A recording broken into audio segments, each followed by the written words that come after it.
ভবিষ্যতের ব্যাপারে শয়তান চায় আল্লাহর সাথে যে আপনার সাক্ষাৎ হবে এটা নিয়ে যেন চিন্তা না করেন, বরং সে চায় আপনার বন্ধুদের সাথে সাক্ষাৎ নিয়ে যেন আপনি চিন্তামগ্ন থাকেন, বা ছুটির দিনে কোথাও একত্রিত হওয়া নিয়ে, ভালো কোনো সময় নিয়ে, এই শুক্রবারে আমরা কি করব, পরের ছুটির দিনে কি করব। ভবিষ্যতের ব্যাপারে সে চায় নিকট ভবিষ্যৎ নিয়ে যেন চিন্তা করেন, আর দীর্ঘমেয়াদী ভবিষ্যতের কথা যেন ভুলে যান। অনেকের কাছে দীর্ঘমেয়াদী চিন্তাটা এরকম যে আমি তো দীর্ঘমেয়াদী চিন্তা করছি, আমি চিন্তা করছি কিভাবে একটি বাড়ির মালিক হওয়া যায়, অথবা চিন্তা করছি কোন শহরে বসতি করব, বা আমি ভবিষ্যৎ শিক্ষা নিয়ে চিন্তা করছি। কিন্তু আল্লাহ আসলে চান আপনি যেন আরো দীর্ঘমেয়াদী চিন্তা করেন। যখন আপনি তার সামনে গিয়ে দণ্ডায়মান হব তখন কি জবাব দেব, এভাবে যখন চিন্তা করবেন তখন আল্লাহর সাথে সাক্ষাৎ নিয়ে আপনার একটা পরিকল্পনা থাকবে। ঠিক যেমন তরুণরা ভার্সিটিতে ভর্তি হওয়ার পর তাদের একটা প্ল্যান থাকে 3 বা 4 বছরের মাঝে গ্রাজুয়েট হওয়া। এই প্ল্যান থাকার ফলে আপনি তখন অনেক সাবধানতার সাথে বিভিন্ন কোর্স নেবেন। এই সেমিস্টারে কোনটা কোনটা নেবেন, পরের সেমিস্টারে কোনটা কোনটা নেবেন, এখন আপনার কাছে কত ক্রেডিট আছে, কোন কোন কোর্সগুলো ঢিলে ঢালাভাবে করলেও হবে, এই সকল ব্যাপারে আপনার সুচিন্তিত একটি পরিকল্পনা থাকে। যদি পিছিয়ে পড়েন তাহলে অতিরিক্ত কাজ করে তা পুষিয়ে নিতে হবে। কিন্তু যদি আপনার কোনো লক্ষ্য না থাকে, যারা ভার্সিটিতে যায় কিন্তু কবে গ্র্যাজুয়েট হবে এই ব্যাপারে কোনো মাথা ব্যথা নেই, 10 বছর যাবৎ ভার্সিটিতে পড়ে আছে, তোমার মেজর কোন বিষয়, আমি এখনো ভাবছি, তোমার চুল পেকে গেছে আর এখনো মেজর সাবজেক্ট নিয়ে চিন্তা করছো, এরকম উদ্দেশ্যহীন মানুষও রয়েছে। শয়তান মানুষের এমন উদ্দেশ্যহীন জীবনই পছন্দ করে। সে চায় আপনি যেন উদ্দেশ্যহীন জীবনযাপন করেন। আর যে লক্ষ্যটি আল্লাহ আমাদের সামনে ঠিক করে রেখেছেন তা হলো তার সাথে সাক্ষাৎ। যদি এই লক্ষ্যটি আপনার সামনে থাকে তাহলে জীবনে যে কোনো সিদ্ধান্ত নেওয়ার সময় আপনি চিন্তা করবেন, যখন আমি আল্লাহর সাথে সাক্ষাৎ করব, পরবর্তী সিদ্ধান্তটি নেওয়ার পূর্বে আমাকে আল্লাহর জিজ্ঞাসাকে, আল্লাহর সাক্ষাৎকে সবসময় বিবেচনায় রাখতে হবে। কিন্তু শয়তান যদি এই লক্ষ্যটি দূর করে দিতে পারে তাহলে আমার মাথায় এই চিন্তাটি আসেও না, আমরা তখন যা ইচ্ছা তাই করি। আল্লাহর চিন্তা আমাদের মাথা থেকে দূর হয়ে গেছে, কারণ শয়তান আপনার সামনে একটি আবরণ তৈরি করে দিয়েছে। ফলে আপনি আপনার সামনের অবশ্যম্ভাবী গন্তব্যের ব্যাপারে অন্ধ হয়ে পড়েছেন। শয়তান চায় আপনি যেন ভবিষ্যৎ নিয়ে উদ্বিগ্ন থাকেন, সার্বক্ষণিক উদ্বেগ যেন আপনাকে তাড়া করে ফিরে। আমার ছেলে কি করবে, সে কি অবাধ্য হয়ে পড়বে, আমার মেয়ে কি করবে, আমার স্বামী কি করবে, আমার স্ত্রী কি করবে। আপনি এভাবে অন্যদের নিয়ে সবসময় উদ্বিগ্ন থাকেন, তারা কি করবে, যেন তাদের দায়িত্ব আপনার উপর বা আপনি তাদের নিয়ন্ত্রণ করেন। আমরা নিজেদেরকে ভালোভাবে নিয়ন্ত্রণ করতে পারি না, অথচ মনে করি যেন আশপাশের সবকিছুই আমরা নিয়ন্ত্রণ করতে পারবো, তাদের ভবিষ্যৎ কি হবে তাও নিয়ন্ত্রণ করতে পারবো। আপনি এমন অনেক মায়ের সন্ধান পাবেন দুশ্চিন্তা একেবারে মরে যাচ্ছেন যে আমার মেয়ের কেন বাচ্চা হচ্ছে না, তার কখন বাচ্চা হবে, সে তাকে ফোন করে এভাবে, আল্লাহ চায় তোমার জন্য একটি বাচ্চা হয়। আল্লাহ তার জন্য সন্তান চায় না, আপনি চাচ্ছেন। আমি জানি না আপনি আল্লাহর কাছ থেকে কোনো ইমেল পেয়েছেন কিনা যে তাকে এভাবে বলছেন। এভাবে চরম আকাঙ্ক্ষিত পার্থিব জিনিসটি আপনার অন্তরে সবসময় জায়গা দখল করে রাখে। ফলে ভবিষ্যতের চিন্তা বলতে শুধু এটাই বুঝেন, আমার অমুক জিনিসটি নেই, আমার তো এটা নেই, আমার এটার জন্য অপেক্ষা করছি, আমি জানি না কেন এটা পাচ্ছি না। জিনিসটি পাওয়ার জন্য এভাবে আপনি সম্পূর্ণ আচ্ছন্ন হয়ে পড়েন, পুরোপুরি ব্যাকুল হয়ে পড়েন। শয়তান চায় এভাবে সম্পূর্ণভাবে যেন আপনি আচ্ছন্ন হয়ে পড়েন। কারণ যদি এমনটা করেন, প্রথমত আল্লাহ আপনাকে যা দিয়েছেন তাতে সুখী থাকবেন না, দ্বিতীয়ত সহজেই ভুলে যাবেন যে যিনি সবকিছু নিয়ন্ত্রক তিনি হলেন আল্লাহ। আমি আসলে আমার সন্তানদের নিয়ন্ত্রণ করি না। একটি নির্দিষ্ট বয়সে পৌঁছানোর পর তারা যা কিছু করে তা তাদের এবং আল্লাহর মাঝে।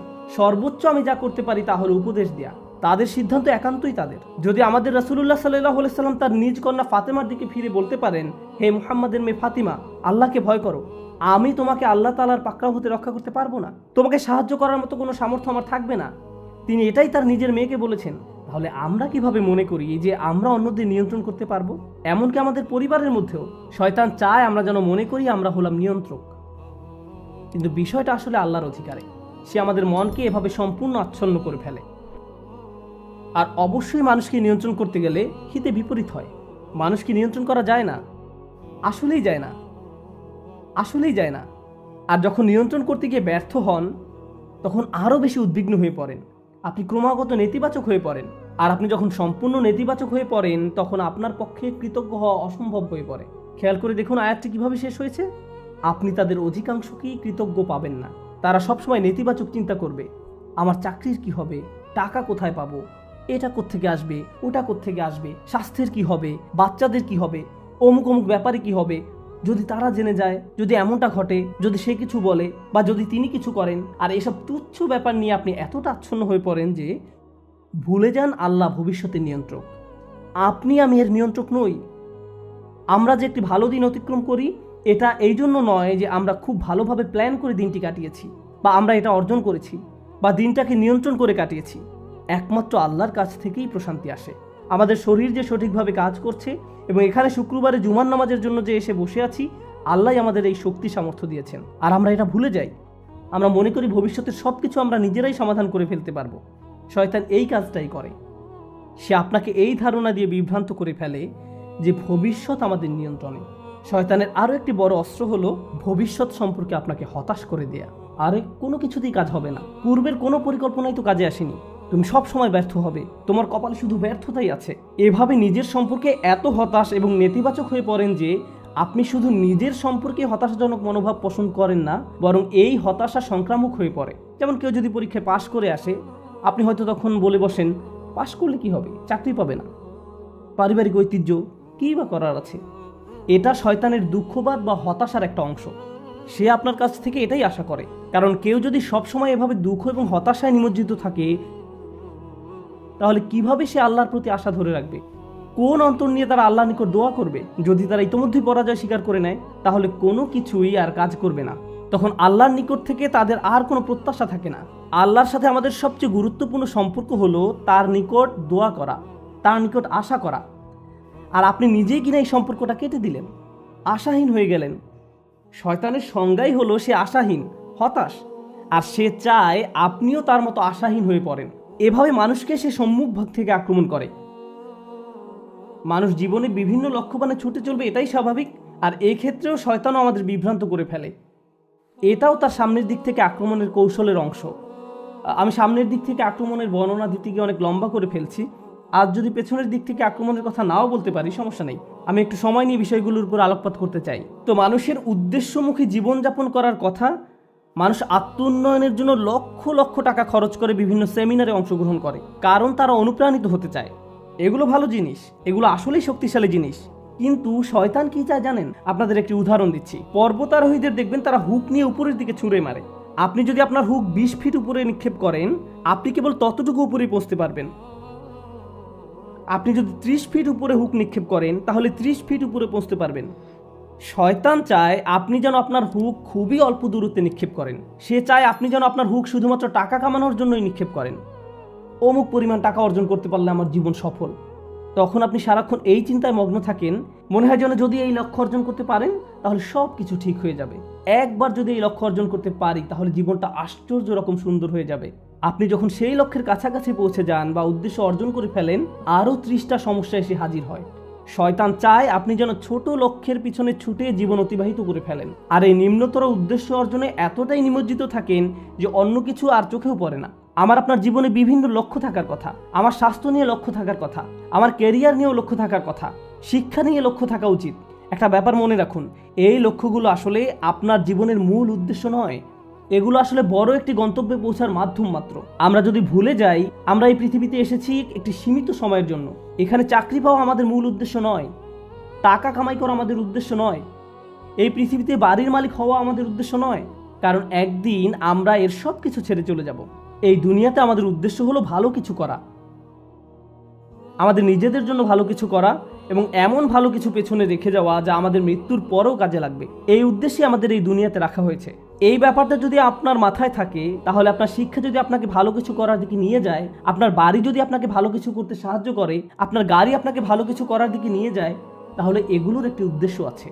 এগুলো নিজে উদ্দেশ্য নয়, কিন্তু শয়তান এগুলোকেই আপনার উদ্দেশ্য বানিয়ে ফেলতে চায়। ভাই, আমার লক্ষ্য হলো অমুক অমুক মডেলের গাড়ির মালিক হওয়া। আমি বুঝে গেছি এটাই আমার লক্ষ্য। এটা আসলে কোনো লক্ষ্য নয়, এটা একটা বস্তুগত জিনিস মাত্র। আর এই জিনিসটি শেষ হতে শুধু একটি অ্যাক্সিডেন্টই যথেষ্ট। যে বাড়িটি নিয়ে আপনি এত বেশি মগ্ন হয়ে আছেন, শুধু একটি ভূমিকম্প এটি ধ্বংস করে দেওয়ার জন্য যথেষ্ট। একবার আগুন লাগলেই শেষ। এই জিনিসগুলো আর এমন কি, এগুলো আসে আর যায়। দুআফা তালিবু আল মাতলুব। শয়তান এভাবে আমাদের মনকে এসব তুচ্ছ বিষয়ে নিমজ্জিত করে রাখে। এর ফলে আমরা ভুলে যাই যে আল্লাহ আমাদেরকে বৃহত্তর উদ্দেশ্য নিয়ে সৃষ্টি করেছেন, কিন্তু সে আমাদের সামনের দিকে থেকে আক্রমণ করে ক্ষুদ্র বিষয়ে আচ্ছন্ন করে রাখে। ফলে আমরা আমাদের সৃষ্টির উদ্দেশ্যের কথা ভুলে যাই। শয়তানের সামনের দিক থেকে আক্রমণ করা নিয়ে সর্বশেষ যে কথাটি বলতে চাই, আপনাদের অনেকের কপালে হয়তো সামনে অনেক টাকা আছে, আবার কারো কারোর জন্য জীবন হয়তো অনেক বড় বড় চ্যালেঞ্জ অপেক্ষা করছে, আল্লাহ জানেন। কারো কারো জীবন হয়তো অনেক সুখ অপেক্ষা করছে, আল্লাহ জানেন, আমরা জানি না। কিন্তু একটা বিষয় আমরা সবাই জানি, সবারই সময় রয়েছে। কারো হয়তো কয়েক সেকেন্ড, কারো হয়তো কয়েক বছর, কারো হয়তো কয়েক দশক সময় হাতে আছে। কিন্তু একটা ব্যাপারে আমরা নিশ্চিত যে আমাদের সবারই হাতে সময় আছে। শয়তান যখন আপনাকে সম্মুখ ভাগ থেকে আক্রমণ করে, সে চায় আপনি যেন আপনার সময়কে কোনো মর্যাদা না দেন। সে চায় ভালো কাজ করার সময় আসলে আপনি যেন এইভাবে ভাবেন যে আরে ভাই, আমার হাতে এখন অনেক সময় আছে, ভালো কাজ করার জন্য এত তাড়াহুড়ার কি আছে। কিন্তু যদি প্রবৃত্তির কোনো কামনা চরিতার্থ করতে হয় তাহলে সাথে সাথে করতে হবে। প্রতিবার নামাজের সময় আপনার সাথে ঠিক এমনটাই ঘটে।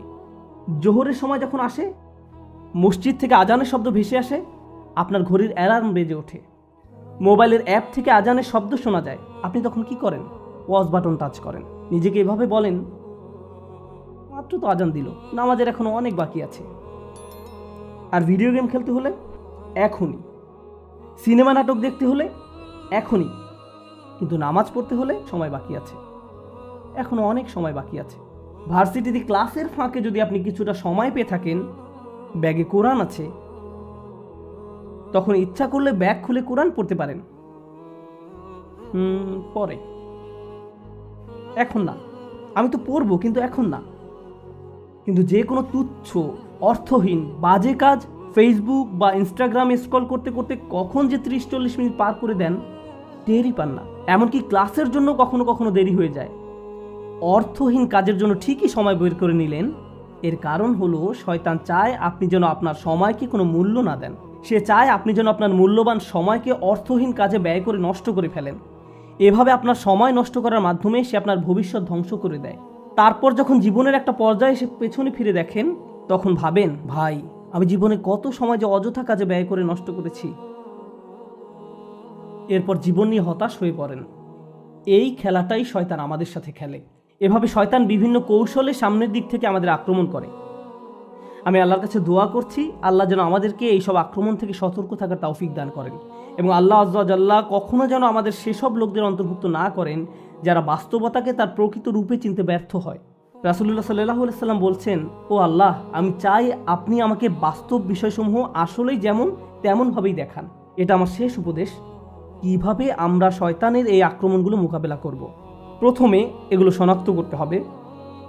তারপর আমাকে আপনাকে ক্রমাগত বাস্তব বিষয়গুলোর প্রকৃত রূপ খতিয়ে দেখতে হবে। আমাদের মোবাইলের অ্যাপগুলো চালাতে গেলে আমরা শুধু ইউজার ইন্টারফেস যেমন গ্রাফিক্স, মেনু ইত্যাদি দেখতে পারি। এগুলো আসলে প্রকৃত অ্যাপ নয়, এর পেছনে সোর্স কোড আছে।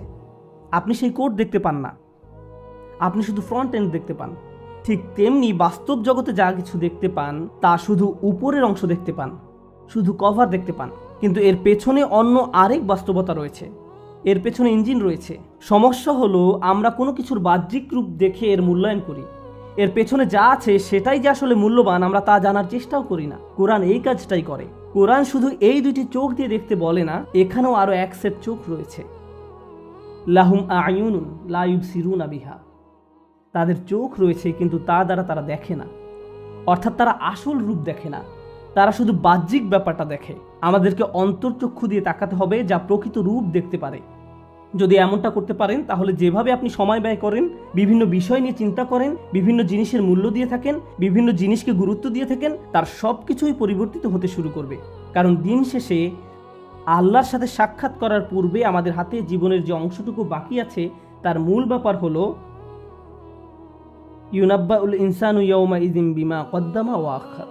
কিয়ামতের দিন মানুষকে জিজ্ঞাসা করা হবে কোনটাকে তুমি প্রাথমিক পর্যায়ে গুরুত্ব দিয়েছো আর কোন ব্যাপারটাকে দ্বিতীয় পর্যায়ভুক্ত মনে করেছো। সবকিছুর মূল কথা এটাই, আমি আপনি যত সিদ্ধান্ত নিয়েছি তাতে কোনটাকে প্রায়োরিটি দিয়েছি আর কোনটাকে ফেলে রেখেছি। আর শয়তান এখানেই ঝামেলা তৈরি করতে চায়। সে আমাদেরকে ভুল ব্যাপারে অগ্রাধিকার দিতে প্ররোচিত করে। সে চাইবে আমরা যেন সত্যিকারের গুরুত্বপূর্ণ কাজটা ফেলে রাখি। আমরা দোয়া করি আল্লাহ যেন আমাদেরকে সেসব মানুষের অন্তর্ভুক্ত করেন যারা কাজের ক্ষেত্রে সঠিক অগ্রাধিকার নিশ্চিত করতে পারে, এবং শয়তানের কুমন্ত্রণা যেন আমাদেরকে আমাদের উদ্দেশ্য থেকে বিচ্যুত করে না দেয়। বারাকাল্লাহু লি ওয়া লাকুম ফিল কুরআনিল হাকিম ওয়া নাফা'নি ওয়া ইয়্যাকুম বিল আয়াত।